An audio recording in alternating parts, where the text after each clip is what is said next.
Y es que a través de un cuento lo tenemos tan fácil para nosotros y para ellos, porque ellos nos están enterando prácticamente de todo lo que están aprendiendo y lo están disfrutando y ya está, no están pensando en nada más.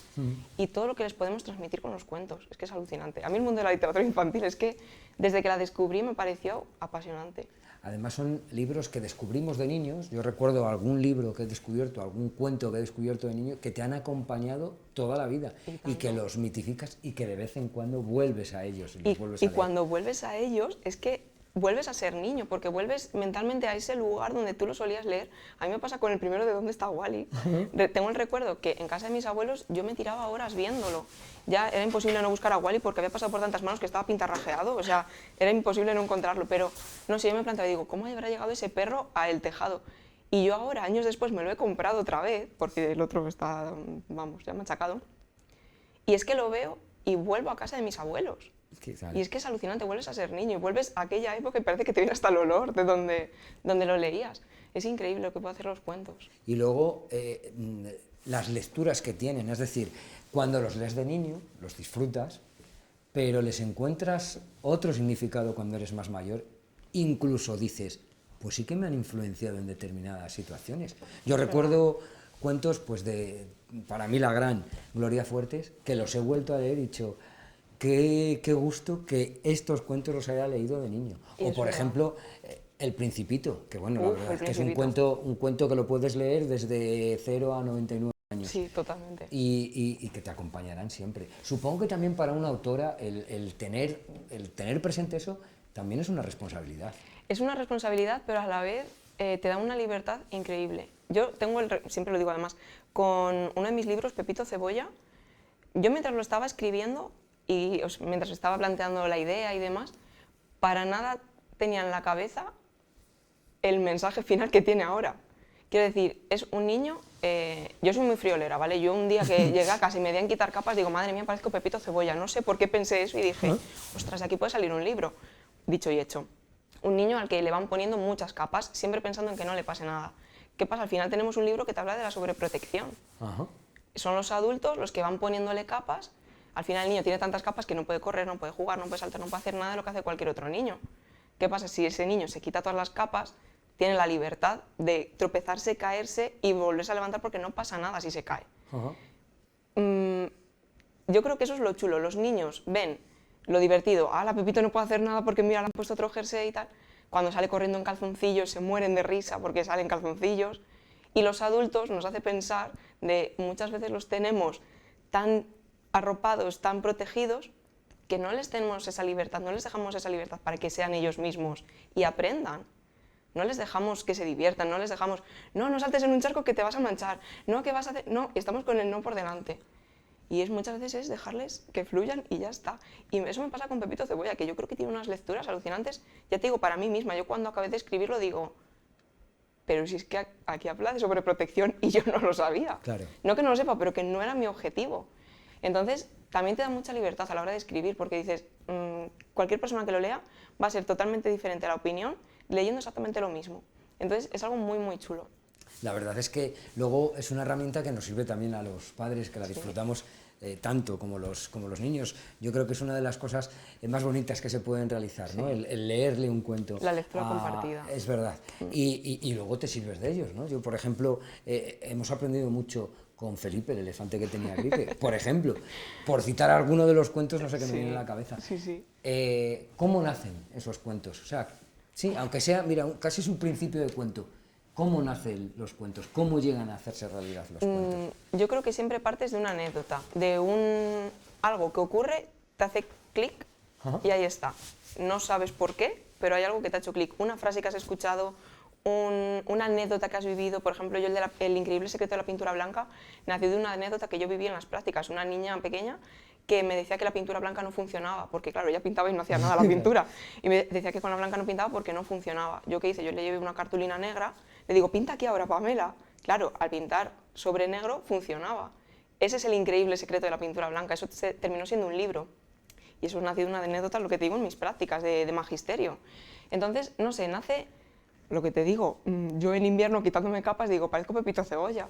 Nace de un comentario, algo que te enciende la luz, dices, y a partir de ahí es dejar fluir. Y lo que te decía antes, o sea, es que al final, como tienes tantas posibilidades, tantas lecturas, tienes un margen tan amplio, es que es dejarte llevar.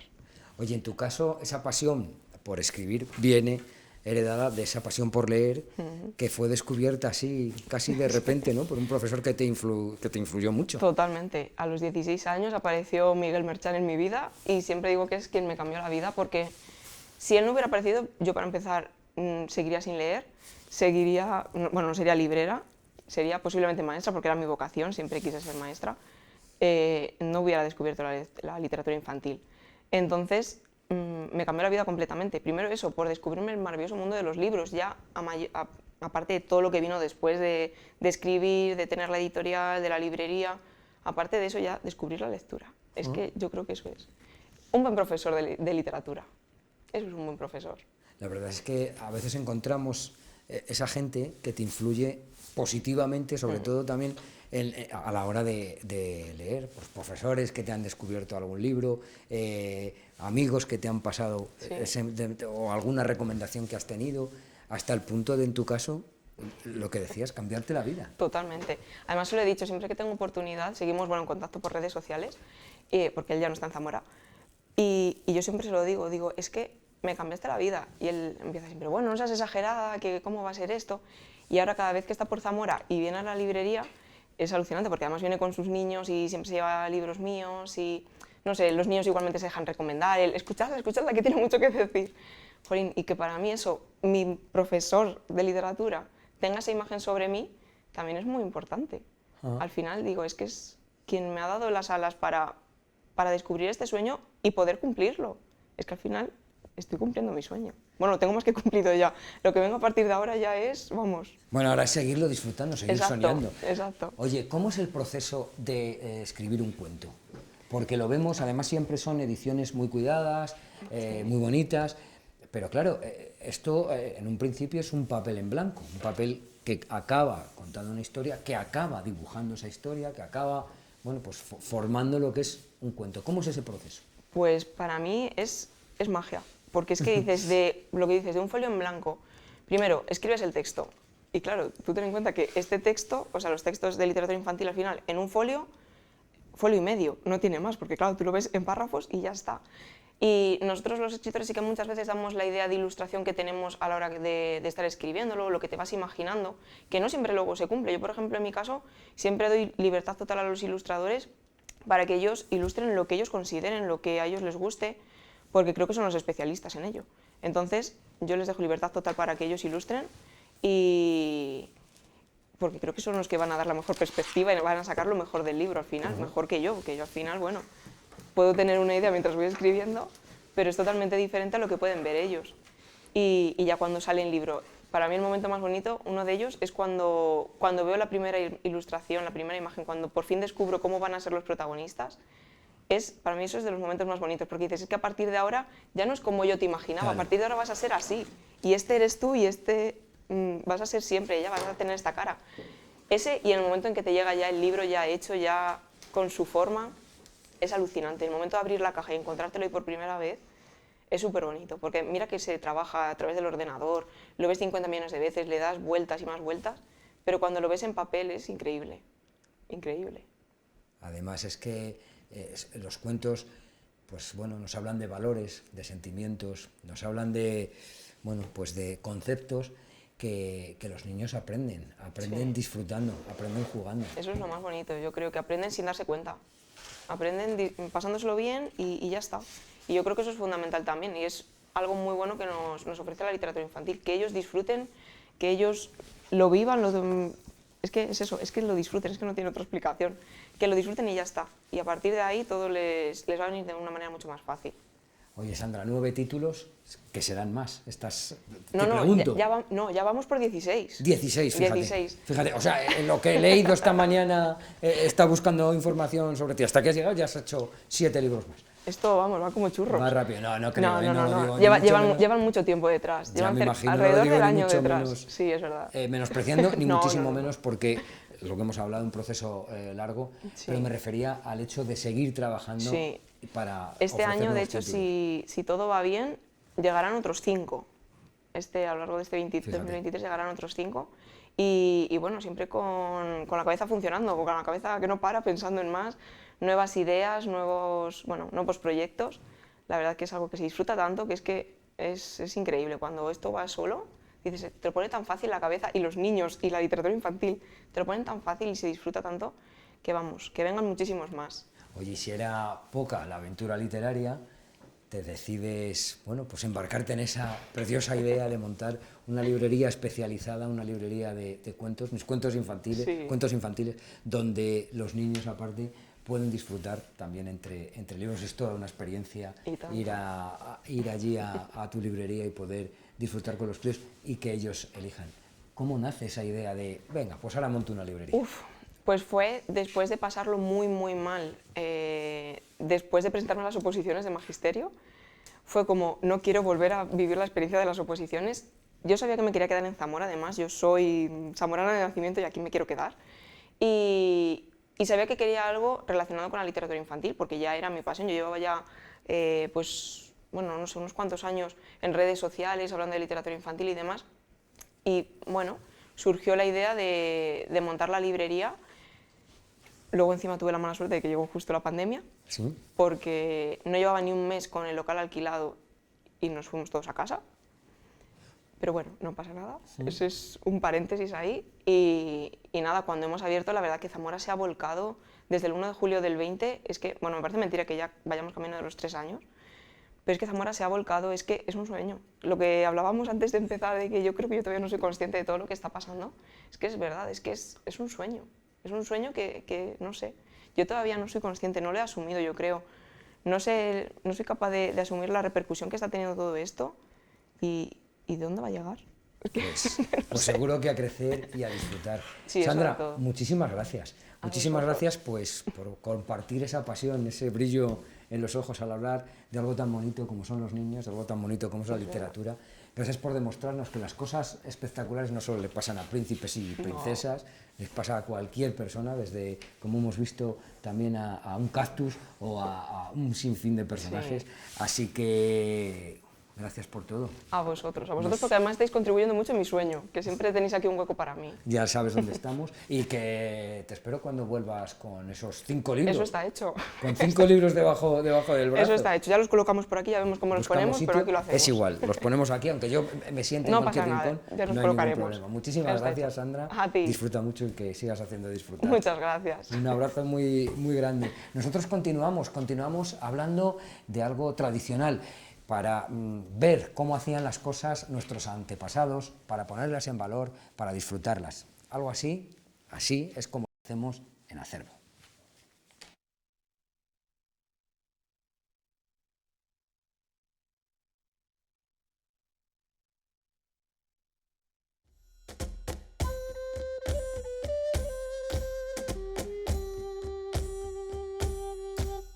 Muy buenas y bienvenidos una vez más a este espacio que trata sobre el patrimonio cultural que nos ha llegado. Acervo, toda esta serie de costumbres, de tradiciones y también de objetos que han llegado a la provincia de Zamora procedentes del pasado. Hoy vamos a dedicar este espacio a un tipo de mandiles que se utilizaron principalmente en las comarcas de Aliste, de Alba, pero también se extendieron un poco más hacia algunas zonas de los valles. Se trata del mandil de picote. El mandil de picote es un mandil tejido a telar. Está hecho en telares y va llevando una trama y una ordimbre, que son las fibras que van cruzando, y va creando esta serie de colores.